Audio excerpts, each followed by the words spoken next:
Hello and welcome back to my channel Kanan S on Learning Made Easy. I'm back with yet another video. आज के इस video में हम पढ़ने वाले हैं स्नोबॉल सैम्पलिंग को, जो कि नॉन प्रोबेबिलिटी सैम्पलिंग का ही एक टाइप है।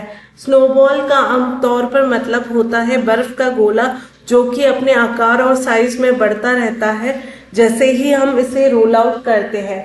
पर रिसर्च में स्नोबॉल का मतलब होता है increasing rapidly in size, intensity and importance when something gets bigger and more serious as a time passes। आइए समझते हैं स्नोबॉल सैम्पलिंग टेक्निक को। स्नोबॉल सैम्पलिंग टेक्निक में रिसर्चर के द्वारा मिनिमम एक या मैक्सिमम 2 रिस्पोंडेंट्स को सिलेक्ट किया जाता है। फिर ये जो रिस्पोंडेंट्स रिसर्चर के द्वारा सिलेक्ट किए गए हैं वो हमें रेफर करते हैं दूसरे रिस्पोंडेंट्स को। इन रेफर्ड रिस्पोंडेंट से भी हम अपना डेटा कलेक्ट करेंगे और ये रिस्पोंडेंट्स भी हमें और रिस्पोंडेंट्स को रेफर करेंगे। ये प्रोसेस लगातार चलता रहेगा जब तक हम अपनी डिजायर्ड सैंपल साइज को अचीव नहीं कर लेते। स्नोबॉल सैम्पलिंग को हम chain sampling, referral sampling, friend to friend sampling, in network sampling के नाम से भी जानते हैं।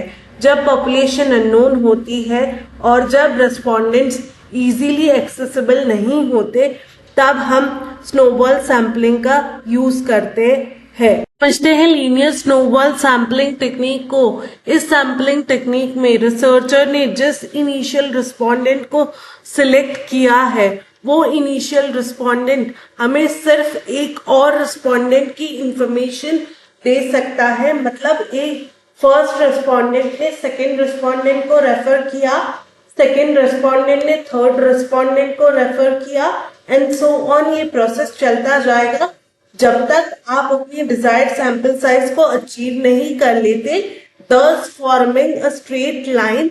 इसीलिए इसे कहा जाता है लीनियर स्नोबॉल सैम्पलिंग टेक्निक। अब बात करते हैं exponential non discriminative snowball sampling technique की, जो कि स्नोबॉल सैम्पलिंग की दूसरी टाइप है। इस सैम्पलिंग टेक्निक में भी इनिशियल रिस्पोंडेंट जो कि रिसर्चर द्वारा चुने जाएंगे वो मैक्सिमम 1 हो सकता है या 2 हो सकते हैं। तो हमारे इनिशियल रिस्पोंडेंट्स से हमें मिले 10 रेफरेंसेस। जब आप इन 10 रेफरेंसेस के पास जाएंगे तो हमें मिले 100 रेफरेंसेस। तो जब आप इन 100 रेफरेंसेस के पास भी जाएंगे तो वो हमें 1000 रेफरेंसेस देंगे और इन सारे रेफरेंसेस को आप अपने सैंपल में इंक्लूड करते जाएंगे तो हमारा सैंपल साइज कैसे ग्रो करेगा? एक्सपोनेंशियली ग्रो करेगा। इसीलिए इस टेक्निक का नाम पड़ा है exponential non discriminative snowball sampling. आइए समझते हैं स्नोबॉल सैम्पलिंग की तीसरी type exponential discriminative snowball sampling technique को। इस सैम्पलिंग टेक्निक में भी आपको मल्टीपल रेफरेंसेस मिलेंगे, पर आप सारे रेफरेंसेस को अपने सैंपल में इंक्लूड ना करके सिर्फ एक रेफर्ड मेंबर जो कि आपके सैंपल में 100% फिट बैठता है या सैंपल का हिस्सा बनने के लिए सबसे ज्यादा सूटेबल है, सिर्फ उस एक मेंबर को अपने सैंपल में इंक्लूड करेंगे और बाकी सबको आप एलिमिनेट कर देंगे।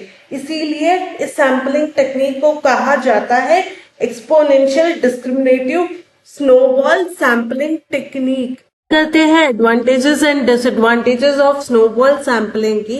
तो बात करें एडवांटेजेस की, तो ये एक बहुत ही अच्छा मेथड है to find out hidden population and it is a useful method to get data and create sample where it is difficult to find participants।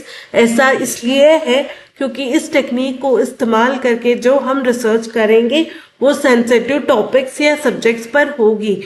मान लीजिए हमें रिसर्च करना है HIV पॉजिटिव पेशेंट्स पर, तो इसमें इस तरह की पॉपुलेशन और डेटा हमेशा छुपा हुआ होता है।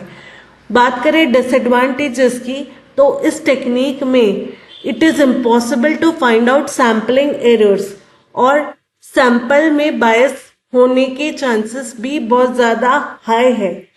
Can not be considered as representative of entire population.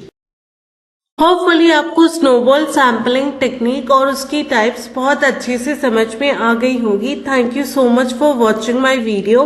Please do like, share and subscribe my channel, and if you have any doubt, please do write me in comment box.